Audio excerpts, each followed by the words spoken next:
Today, we're talking about how you can direct your own mind for peak performance. And here's the thing, you have way more control over your emotional state and ultimately your results than you probably think. So, let me ask you this. Are you the director of your own mental movie, or are you just kind of sitting in the audience, watching whatever pops up? For most of us, it's the second one. We let our minds run on autopilot, which, let's be honest, usually leads to stuff we don't want, like anxiety, boredom, or just procrastination. And here's the real problem with that. It isn't just about feeling crummy. It's about the actual real-world results we get. See, our emotional state is what drives our actions. So if we're constantly stuck in a negative funk, guess what? We're going to take lousy actions and get lousy results. It's a straight-up chain reaction. Okay, so what if you could actually grab that director's chair? Well, that's exactly what we're going to cover in this explainer. We're going to look at how to choose your focus, how to use your brain's own control panel to manage your feelings, and then we'll get into 3 super powerful techniques to instantly rewire your mental programming. Let's get into it. All right, first things first. Where do we even start? Well, the most fundamental job of any mental director is deciding what to focus on from one moment to the next. Seriously, this one choice, this can be the difference between feeling resourceful and successful or feeling totally disempowered. You see this play out all the time, right? People who struggle tend to get completely stuck on the problem. When they hit a wall, their internal movie is just a replay of the mistake with a soundtrack of, "Why do I always mess this up?" But successful people, they do something different. They almost immediately shift their focus to solutions, possibilities, and opportunities. So the big takeaway here is that in these really common situations, obstacles, failures, challenges, you have to consciously, deliberately shift your attention. So instead of getting bogged down by how hard a task is, you focus on how amazing it's going to feel when it's done. You literally picture yourself succeeding with ease. That is what directing your focus is all about. Okay, so now we've got a handle on what to focus on. Let's level up a bit and talk about a more advanced idea, how you focus on it. This is where you really get your hands on the director's toolkit and learn to change the quality, the intensity of any feeling you have. And this quote right here just nails it. You're not just the person writing the script, you're the director, you're the cinematographer, you're the sound engineer. You control the entire production of what's going on in your head, not just the basic story. So there's a technical term for these director's tools, and it's submodalities. Just think of them as the knobs and dials on your brain's control panel, right? Is that picture in your head big or small?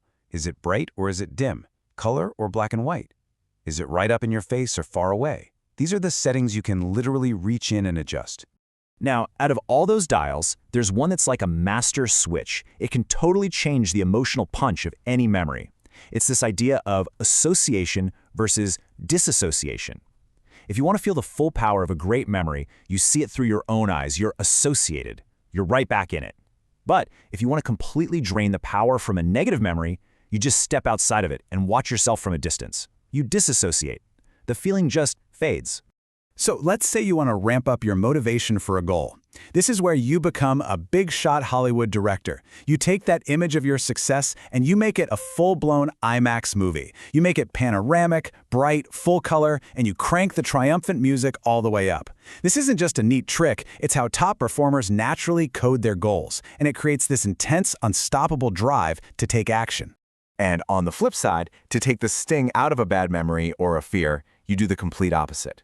You take that internal movie that's bugging you and you just shrink it down to the size of a postage stamp. You push it way off into the distance, drain all the color out of it, and hit the mute button. You basically make it so boring and uninteresting that your brain doesn't even care about it anymore. Okay, now for the really fun stuff. Let's dive into 3 incredibly powerful, practical techniques you can use, like right now, to permanently rewire your brain's old, unhelpful programming. All right, technique number 1 is called mapping across, and honestly, it's genius because it's so simple.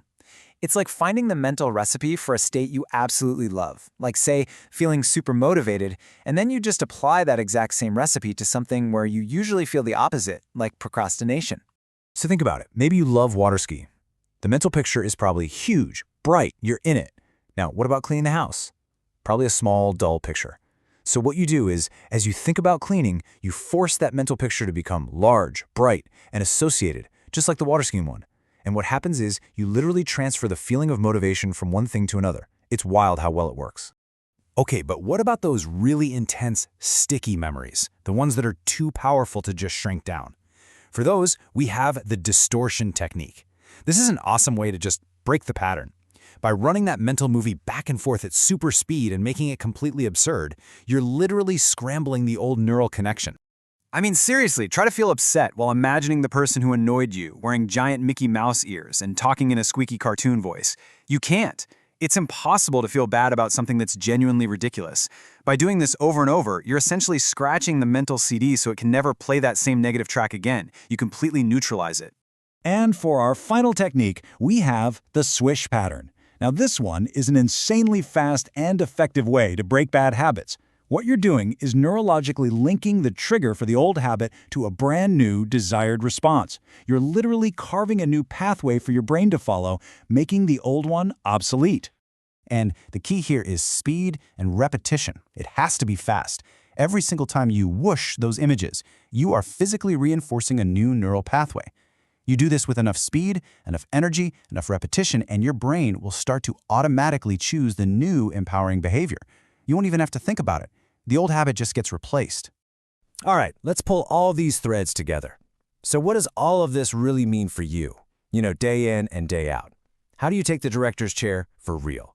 Look, the most important thing to get from all this is that your emotional state isn't random. You're not just at the mercy of your autopilot brain. You have a playbook. You get to decide what to focus on. You can change how you focus on it, and you have real, powerful techniques to create lasting change. You are the one in the driver's seat. So this isn't just some interesting psychological theory, right? This is a practical skill set for literally designing your own experience of life. You've now got the tools to create motivation, confidence, and resilience whenever you need them. So the only question left is, you've been handed the director's playbook. What kind of movie are you going to create?